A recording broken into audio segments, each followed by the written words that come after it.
ఎన్నికల కోడ్ ముగియడంతో పరిపాలనపైన దృష్టి సారిస్తున్నారు deputy CM Mallu బట్టి విక్రమార్క. పల్లె వెలుగు బస్సులో ప్రయాణిస్తూ ప్రయాణికుల సాధక బాధకాలు తెలుసుకుంటున్నారు ప్రస్తుతం బట్టి విక్రమార్క. ప్రస్తుతం మనం విజువల్స్ లో కూడా చూడొచ్చు.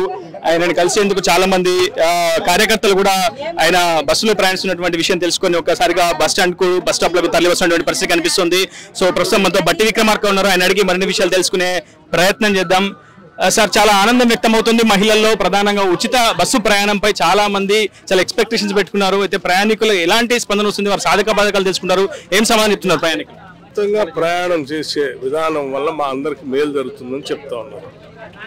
పేద బలహీన వర్గాలకు సంబంధించినటువంటి వాళ్ళు, మధ్యతరగతి కుటుంబాలు, మహిళలందరూ కూడా వారి వారి అవసరాల కోసం ఆసుపత్రికి కానీ, పిల్లల్ని చూడటానికి కానీ, లేకపోతే కూరగాయలు కొనుక్కోవటానికి కానీ, లేకపోతే ఇతరత్ర ఏ కార్యక్రమం ఉన్నా కానీ ఈరోజు మేము ధైర్యంగా బస్సు ఎక్కి వెళ్ళగలుగుతున్నాం. ఈ బస్సులన్నీ ఈ ప్రభుత్వం అంతా మా కోసమే ఉందనేటువంటి నమ్మకం, ధైర్యం మాకుందని చెప్తా ఉన్నారు. చాలా సంతోషంగా కూడా. మీరు తీసుకొచ్చిన ఉచిత బస్సు హామీ ప్రస్తుతం ఎన్డీఏ కూటమి ఆంధ్రప్రదేశ్ లో కూడా అదే హామీని మేనిఫెస్టోలో పెట్టింది. ప్రస్తుతం అధికారంలోకి వచ్చారు. ఉచిత బస్సు హామీని మేము కూడా అమలు చేసి తీరుతామని చెప్తా ఉన్నారు. అసలు ఈ హామీ వెనుక ఉన్నటువంటి ఆంతర్యం ఏంటి? ఈ వ్యూహరచన ఎవరు ఈ ఆలోచన చేశారు? కాంగ్రెస్ పార్టీ ఆలోచన విధానం. కాంగ్రెస్ పార్టీ ఆలోచన ఎప్పుడు కూడా రాష్ట్రంలో వచ్చినటువంటి సంపదను ప్రజలకు పంచడం, ప్రజల అవసరాలు తీర్చడం కోసం అనేది ఆలోచనగా ఉంటుంది. అందుకే రాష్ట్రంలో ఉన్నటువంటి మహిళలందరూ కూడా వాళ్ళు ఆర్థికంగా నిలదొక్కుని పైకి వస్తే ఆ కుటుంబాలు కూడా బాగుపడతాయి. కుటుంబం బాగుపడితే ఊరు బాగుపడుతుంది, ఊరు బాగుపడితే రాష్ట్రం బాగుపడుతుంది.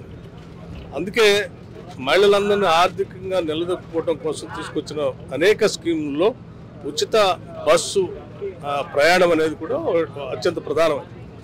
భవిష్యత్తులో చాలా సందర్భాల్లో ఇంతమంది ఈరోజు కిక్కిరిసిపోయేటట్టుగా బస్సులన్నీ ప్రయాణం జరుగుతాం.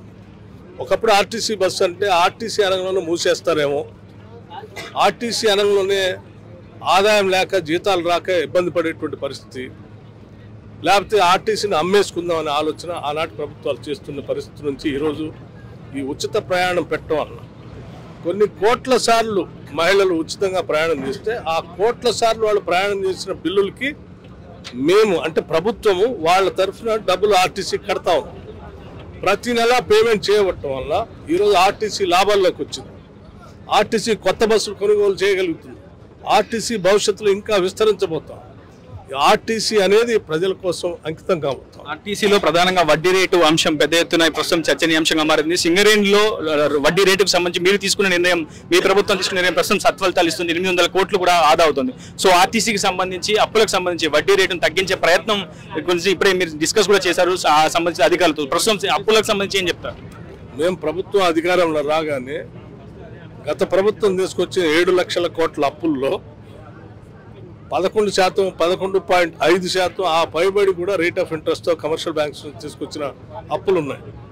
వాటన్నిటిని రీషెడ్యూల్ చేసి లెస్ రేట్ ఆఫ్ ఇంట్రెస్ట్తో, తక్కువ వడ్డీతో దొరికే రుణాలు ఏముంటాయో వాటిలో మార్చాలని ఆలోచన చేశాం. అందులో భాగంగా సింగరేణి కొంత చేయగలిగాం. భవిష్యత్తులో మిగతా కార్పొరేషన్స్ కానీ ప్రభుత్వం దగ్గర ఉన్నటువంటి అప్పులకు సంబంధించి కూడా మేము సాక్షాత్తు నేరుగా ప్రధానమంత్రిని కలిసాం, బ్యాంకింగ్ వ్యవస్థలతో మాట్లాడుతున్నాం, దేశ ఆర్థిక మంత్రితో కూడా మాట్లాడి దీన్ని రీషెడ్యూల్ చేయాలని ప్రయత్నం చేస్తాం.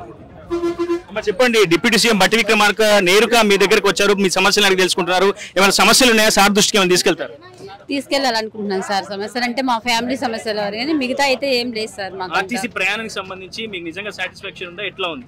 సాటిస్ఫాక్షన్ ఉంది సార్, మంచిగా ఉంది సార్. మాకు సార్తో ప్రయాణం చేయడం కూడా ఈ రోజు చాలా సంతోషంగా ఉంది సార్. అమ్మా, ఎట్లా ఉంది? బట్టి గారికి ఏమైనా చెప్తారా? మీకు ఆర్టీసీ ఉచిత బస్సు హామీ నెరవేరుస్తుంది ప్రభుత్వం, కాంగ్రెస్ ప్రభుత్వం. ఎట్లా ఉంది? మంచిగానే ఉంది సార్, అన్ని మంచిగానే జరుగుతున్నాయి. బస్సులు సమయానికి అనుకూలంగా వస్తున్నాయా? టైంకి వస్తున్నాయా బస్సులు? వస్తూనే ఉన్నాయి. ఎక్కడికి వెళ్తున్నావు? నాగులంచి వెళ్తున్నావు. తెలుసా సార్ ఎవరు? సార్ మన సారే. మీ సారేనా? ఓకే. ఎటు వెళ్తున్నావు? ఎవరు వెళ్తున్నావు? నాగులంచి. ఎట్లా ఉంది ఉచిత బస్సు హామీ? ఎట్లా ఉంది? ప్రయాణం అంతా బానే ఉందా? మంచిగానే ఉంది. డబ్బులు తీసుకుంటున్నారా డ్రైవర్లు కానీ, కండక్టర్లు కానీ ఎవరైనా? బానే ఉంది. ఎస్, మనం చూస్తున్నాం చాలా సత్ఫలితాలను ఇస్తుంది ఉచిత బస్సు హామీ పట్ల. అటు ప్రయాణికులు కూడా హర్షం వ్యక్తం చేస్తున్నారని చెప్పుకోవాలి. అటు కాంగ్రెస్ ప్రభుత్వం మళ్ళీ రావాలని కూడా ప్రయాణికులు కోరుకుంటున్నటువంటి పరిస్థితి మనం కనిపిస్తూ ఉంది. ఏదేమైనా మొత్తం మీద అటు ఒక సత్ఫలితాలను అయితే ఇస్తుంది ఉచిత బస్సు హామీ అని అయితే చెప్పుకోవాలి. ప్రస్తుతం డిప్యూటీ సీఎం మల్లు బట్టి విక్రమార్క ప్రస్తుతం ప్రయాణికులతో అడిగి సాధక బాధకాలు తెలుసుకునే ప్రయత్నం చేస్తా ఉన్నారు.